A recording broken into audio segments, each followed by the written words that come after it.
Hello दोस्तों, स्वागत है आपका रित्याज एम्पायर में। और ये हम लोगों की UPPCS RO ARO PYQ series चल रही थी। और इसमें हम लोग इसी सेट पेपर के पहले हिस्ट्री और पॉलिटी और जियोग्राफी कवर कर चुके हैं। और ये उसी में हम लोग अब अर्थव्यवस्था कवर करेंगे।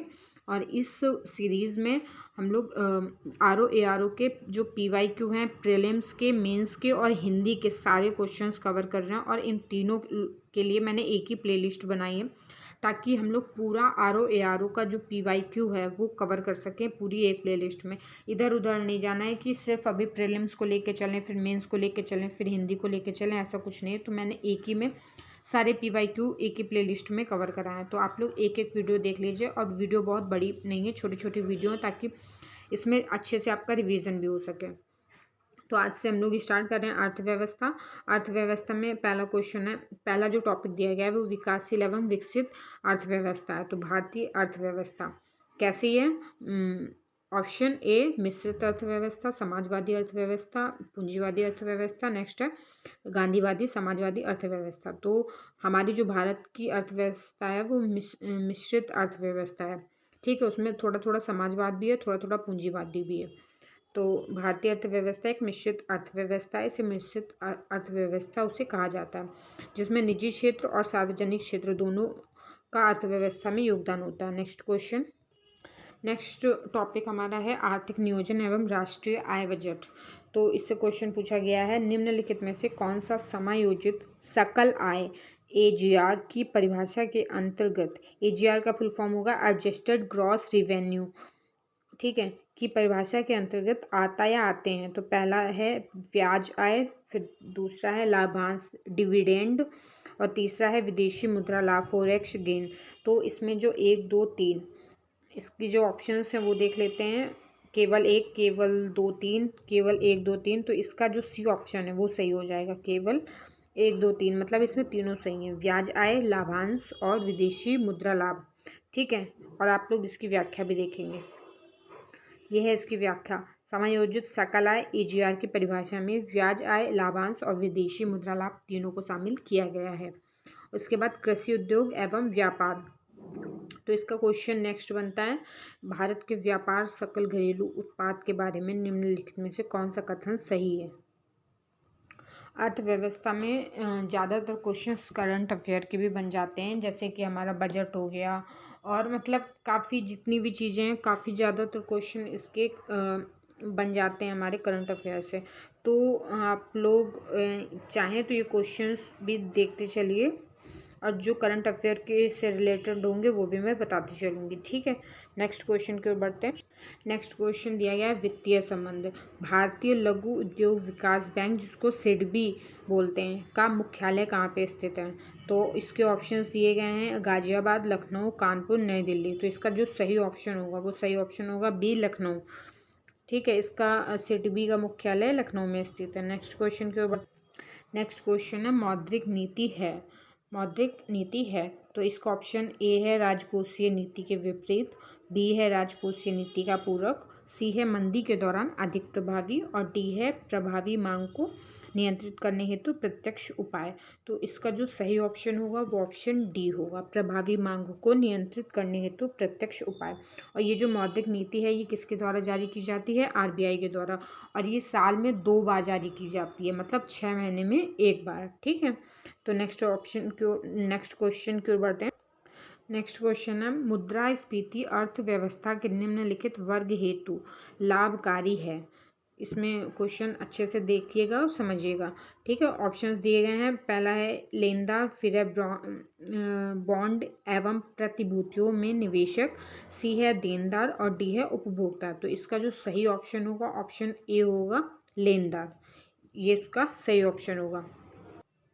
मुद्रास्फीति मतलब मुद्रास्फीति वो होती है जिसमें जो रुपए का मतलब मूल्य होता है वो घट जाता है। ठीक है, तो इसमें जो लेनदार होते हैं और जो देनदार होते हैं, तो जिन्होंने दिया होता है, जो देनदार होते हैं उनको घाटा होता है, और जो लेनदार होते हैं उनको फ़ायदा होता है।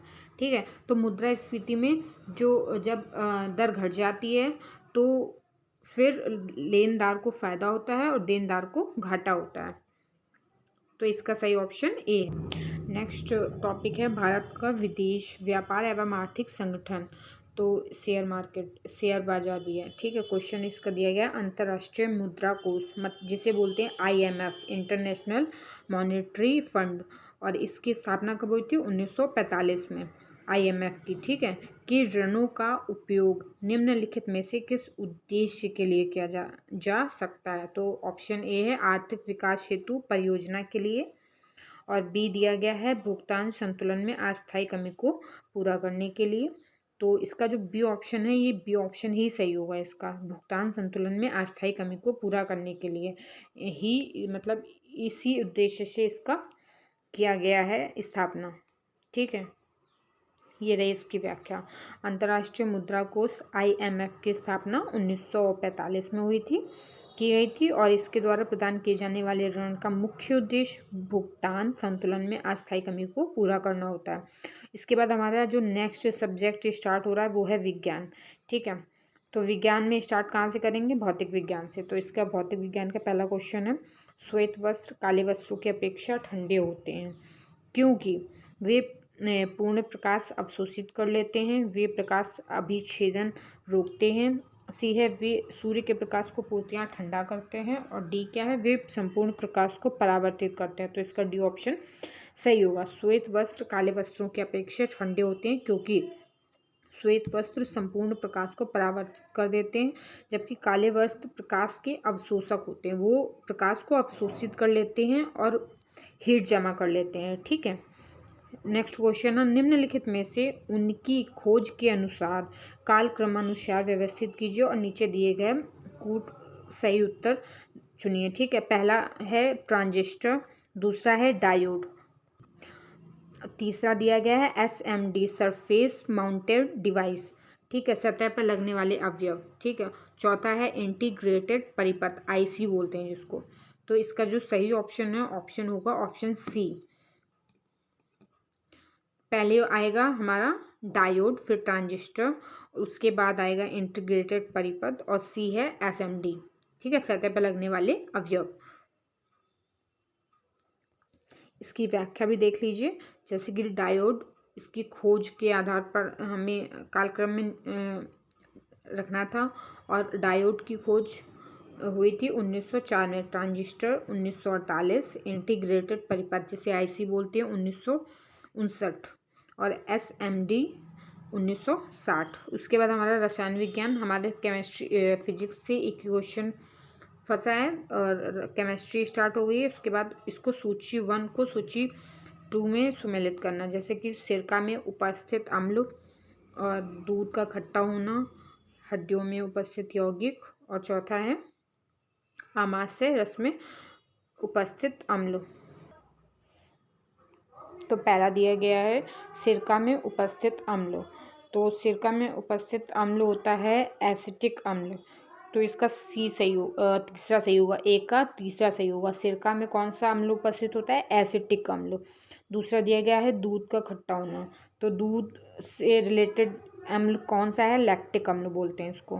तो ये दिया गया है चौथा वाला, लैक्टिक अम्ल। सी दिया गया है हड्डियों में उपस्थित जो यौगिक है उसको कैल्शियम फॉस्फेट बोलते हैं, कैल्शियम फॉस्फेट, इसका ए सही होगा। चौथा दिया गया है आमाशय में रस में उपस्थित अम्ल होता है, तो उसको हाइड्रोक्लोरिक अम्ल बोलते हैं, इसका दूसरा सही होगा। ठीक है, नेक्स्ट क्वेश्चन है रेडियो धर्मिता के संदर्भ में निम्नलिखित कथनों में से कौन से सही है? तो पहला कथन दिया गया है रेडियो धर्मिता एक नाभिकीय गुण है, और दूसरा कथन है नाभिकीय विखंडन के सिद्धांत पर हाइड्रोजन बम बनाया जाता है। तो इसका जो पहला वाला कथन है वो तो सही है, क्योंकि रेडियो धर्मिता एक नाभिकीय गुण है, और इसकी खोज किसने की थी? इसकी खोज की थी हेनरी बैकुरल ने। और दूसरा वाला जो कथन है वो नाभिकीय विखंडन के सिद्धांत पर हाइड्रोजन बम बनाया जाता है। जस्ट ये गलत है, क्योंकि जो नाभिक हाइड्रोजन बम है वो नाभिकीय संलयन के सिद्धांत पे बनाया जाता है, ना कि नाभिकीय विखंडन के सिद्धांत पे। नाभिकीय विखंडन के सिद्धांत पे परमाणु बम बनाया जाता है, और हाइड्रोजन बम नाभिकीय संलयन के सिद्धांत पे बनाया जाता है। तो इसका जो पहला वाला है ओनली वन, ये कथन सही है। इसका ए ऑप्शन सही होगा। तो नेक्स्ट क्वेश्चन की ओर बढ़ते हैं। नेक्स्ट क्वेश्चन है, निम्नलिखित में से गैसों का कौन सा युग्म गोताखोर को सांस लेने संबंधी क्रियाओं में उपयोग किया जाता है। तो पहला ऑप्शन है ऑक्सीजन और हीलियम, बी ऑप्शन है ऑक्सीजन और नियॉन, सी ऑप्शन है ऑक्सीजन और नाइट्रोजन, और डी ऑप्शन है ऑक्सीजन और आर्गन। तो कई बार आप लोगों ने देखा होगा जो गोताखोर हैं या जो लोग स्विमिंग करते हैं बहुत नीचे जाके, तो वो लोग एक एयर बैग यूज़ करते हैं, तो उसमें जो ऑक्सीजन और हीलियम का मिश्रण पाया जाता है। तो इसका जो सही ऑप्शन होगा ऑप्शन ए, ऑक्सीजन और हीलियम का मिश्रण गोताखोर सांस लेने के लिए यूज़ करते हैं। ठीक है, तो इसका सही ऑप्शन होगा ऑप्शन ए, ऑक्सीजन और हीलियम। नेक्स्ट क्वेश्चन की ओर बढ़ते हैं। तो इसमें नेक्स्ट क्वेश्चन में सूची 1 को सूची 2 से सुमेलित करना है। तो ऑप्शन जो सूची 1 में पहला है ब्लीचिंग पाउडर, और इसको इसके जो इसको सही नंबर से मिलान करना है इसका। तो ब्लीचिंग पाउडर, इसका जो रसायन होता है वो होता है कैल्शियम ऑक्सीक्लोराइड। बेकिंग सोडा, जिसको हम लोग खाने वाला सोडा भी बोलते हैं, इसका होता है सोडियम बाइकार्बोनेट। और इसको मैंने बचपन में ऐसे याद किया था स्कूलिंग टाइम पे, इसको ऐसे याद किया था जैसे कि घर में हमारे बाई काम करती है किचन में, तो ऐसे याद किया था, baking soda sodium bicarbonate. Next है वॉशिंग पाउडर, इसका होगा वॉशिंग पाउडर का होता है सोडियम कार्बोनेट, और पीओपी जिसको प्लास्टर ऑफ पेरिस, इसका होता है कैल्शियम सल्फेट हेमीहाइड्रेट। तो चौथा ही सही होगा। और वॉशिंग पाउडर का नेक्स्ट क्वेश्चन है, सूची 1 को सूची 2 से सुमेलित करना है। और सूची 1 में पादप हार्मोन्स दिए गए हैं, और सूची 2 में उनके फंक्शंस, उनके कार्य दिए गए हैं। जैसे कि पहला हार्मोन दिया गया है ऑक्सिन हार्मोन, तो इसका क्या कार्य है। तो ऑक्सिन हार्मोन का होता है शिखर प्रधानता, एपिकल डोमिनेंस। और दूसरा दिया गया है जिब्रेलिन, जिब्रेलिन का मुख्य कार्य क्या होता है, कोशिका वृद्धि, कोशिका में वृद्धि। और सी साइटोकाइनिन, नेक्स्ट हार्मोन कौन सा है, साइटोकाइनिन, इसका मुख्य कार्य होता है कोशिका विभाजन, सेल डिवीजन। और डी है ऑब्सिसिक अम्ल, ऑब्सेसिक अम्ल। और डी का सही ऑप्शन होता है, मतलब सही कार्य होता है वृद्धि अवरोधक, वृद्धि अवरोधक। तो इसका जो सही ऑप्शन होगा, तो इसका सही ऑप्शन होगा ऑप्शन बी। इसके बाद हमारा जंतु विज्ञान का मानव चिकित्सा विज्ञान टॉपिक स्टार्ट हुआ है। इसका जो पहला क्वेश्चन है, इसमें अभिकथन और कारण पूछा गया है। ठीक है, तो पहला जो अभिकथन दिया गया है, मानव शरीर अपने लिए सभी विटामिनों का संश्लेषण कर लेता है। खुद से कैसे कर लेगा, वो तो बाहर से ही लेना पड़ेगा ना। तो मुझे अभिकथन ये गलत लग रहा है। रीज़न, इसका जो कारण दिया गया है वो शरीर के उचित विकास के लिए विटामिन अनिवार्य होते हैं, तो आर तो सही है। ठीक है, और मानव शरीर अपने लिए सभी विटामिन का संश्लेषण नहीं करता है, विटामिन हमको लेने पड़ते हैं बाहर से। ठीक है, तो इसका जो सही ऑप्शन होगा ऑप्शन डी, इसका सही ऑप्शन होगा, क्योंकि ए सही नहीं है और आर सही है। नेक्स्ट क्वेश्चन दिया गया है, कोरोना रोगियों के उपचार के लिए प्रयुक्त हाइड्रोक्सी क्लोरोक्विन दवा निम्नलिखित में से किस पौधे के छाल से प्राप्त होता है। तो इसमें ऑप्शन दिए गए हैं अश्वगंधा, सर्पगंधा, सिनकोना, एलोवेरा। तो इसका जो सही ऑप्शन है वो सी होगा, सिनकोना। और आप लोगों को पता होगा ये सिनकोना की जो छाल है वो किसी एक और रोग के लिए भी यूज़ की जाती है। आप लोग अपने कमेंट में ये इसका नाम ज़रूर बताइएगा, फिर भी मैं बता दे रही हूँ, मलेरिया के लिए भी सिनकोना की छाल का यूज़ किया जाता है। ठीक है, नेक्स्ट क्वेश्चन की ओर बढ़ते हैं। नेक्स्ट टॉपिक हमारा आ गया है कृषि, पशुपालन एवं डेयरी। और इसका जो क्वेश्चन पूछा गया है, इसमें पूछा गया एक तरफ फसल दी गई, दूसरी तरफ प्रजाति दी गई, और पूछा गया इसमें से कौन सा सुमेलित नहीं है। तो ऑप्शन ए सरसों, सरसों की प्रजाति वरुणा, ये सही है। और बी ऑप्शन है मटर, इसकी प्रजाति रचना, ये भी सही है। सी अरसी नीलम, ये भी सही है। और ऑप्शन डी धान की जो प्रजाति राधे दी गई है, ये गलत है, क्योंकि जो राधे प्रजाति है ये चने की होती है, ना कि धान की होती है। तो इसका जो सही ऑप्शन होगा ऑप्शन डी हो जाएगा। नेक्स्ट क्वेश्चन है खेती के लिए फसल चक्र का क्या महत्व है। तो ऑप्शन ए दिया गया है इससे उत्पादन में वृद्धि होती है। ऑप्शन बी दिया गया है मृदा की उर्वरता संरक्षित रहती है। ऑप्शन सी है मृदा कटाव कम होता है। ऑप्शन डी उपयुक्त सभी। तो इसका जो सही ऑप्शन होगा ऑप्शन डी होगा। इसमें उपयुक्त जितने भी ऑप्शन दिए गए हैं वो सब सही हैं, तो उपयुक्त सभी ये सही होगा खेती के लिए, फसल चक्र के लिए। ठीक है, नेक्स्ट क्वेश्चन की ओर बढ़ते हैं। नेक्स्ट क्वेश्चन है निम्नलिखित में से कौन से सूक्ष्म जीव जैव उर्वरक के रूप में प्रयोग होते हैं। तो इसका ऑप्शन ए है विषाणु, बी है कवक, सी है प्रोटोजोआ और डी है साइनोबैक्टीरिया। तो इसका जो सही ऑप्शन होगा डी होगा, साइनोबैक्टीरिया, जिसको हम लोग नील हरित शैवाल भी बोलते हैं। ठीक है, और इसी का दूसरा नाम है साइनोबैक्टीरिया।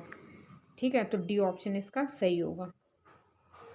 नेक्स्ट क्वेश्चन दिया गया है कुसुम एक तिलहनी फसल है, इसका वैज्ञानिक नाम है। तो इसका जो सही ऑप्शन होगा ऑप्शन सी होगा, कार्थेमस टिंक्टोरियस। ये इसका वैज्ञानिक नाम है, कार्थेमस टिंक्टोरियस। कुसुम एक तिलहनी फसल है। चलिए नेक्स्ट क्वेश्चन की ओर बढ़ते। नेक्स्ट क्वेश्चन है वो है भारतीय कृषि अनुसंधान परिषद के निम्नलिखित तकनीकी परियोजनाओं पर विचार कीजिए और आरंभ के वर्ष के अनुसार काल क्रमानुसार व्यवस्थित करना है। तो इसके पहली है कृषि नवोन्मेषी परियोजना, दूसरी दी गई है कृषि विज्ञान केंद्र, तीसरी है राष्ट्रीय कृषि तकनीकी परियोजना और चौथी है प्रयोगशाला से खेत कार्यक्रम। तो इसको कालक्रमानुसार लगाना है। तो जो पहली है कृषि नवोन्मेषी परियोजना, इसका वर्ष है 2006 और दूसरी है कृषि विज्ञान केंद्र, इसका वर्ष है 1974 और सी तीसरी है राष्ट्रीय कृषि तकनीकी परियोजना, तो इसका सही सन है 1998। चौथा है प्रयोगशाला से खेत कार्यक्रम, तो इसका है 1979। तो इसका जो सही कालक्रम होगा वो होगा 2 4 3 1, 2 4 3 1।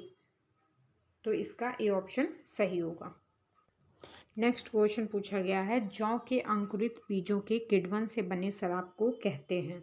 तो इसके ऑप्शन दिए गए हैं, option A beer, B wine, C vodka और डी रम। तो इसका सही ऑप्शन होगा ऑप्शन ए बियर। जौ के अंकुरित बीजों के किण्वन से बियर बनती है। नेक्स्ट क्वेश्चन है, यहाँ से हमारी जो है विज्ञान प्रौद्योगिकी स्टार्ट होगी। 71वां क्वेश्चन हमारा चल रहा है नासा की किस अंतरिक्ष यान ने चंद्रमा पर जल के होने की पुष्टि की है। तो इसका जो सही ऑप्शन है वो सी होगा, सोफिया। और आप लोगों को व्याख्या भी दिख रही होगी, इसका सही ऑप्शन सी है। उसके बाद हमारा नेक्स्ट क्वेश्चन है 18 अक्टूबर 2020 को भारत ने निम्नलिखित में से किस मिसाइल का सफल परीक्षण किया था। ये उस टाइम का करंट अफेयर का क्वेश्चन था, लेकिन हाँ अभी भी ये उतना ही इम्पोर्टेंट है। ये क्वेश्चन करंट के बाद भी पूछा जा सकता है। तो ये क्वेश्चन का जो सही ऑप्शन है वो ऑप्शन बी होगा, ब्रह्मोस सुपरसोनिक क्रूज मिसाइल नौसेना प्रारूप। इसके बाद हमारा जो साइंस है वो यहीं से ख़त्म हो जाती है और नेक्स्ट टॉपिक हमारा पर्यावरण एवं पारिस्थितिकी स्टार्ट हो जाएगा। तो ये वीडियो यहीं तक है और अगली वीडियो में हम लोग पर्यावरण और पारिस्थितिकी अच्छे से कवर करेंगे। तब तक अच्छे से रिवीजन करते रहिए, पढ़ते रहिए, ख्याल रखिए।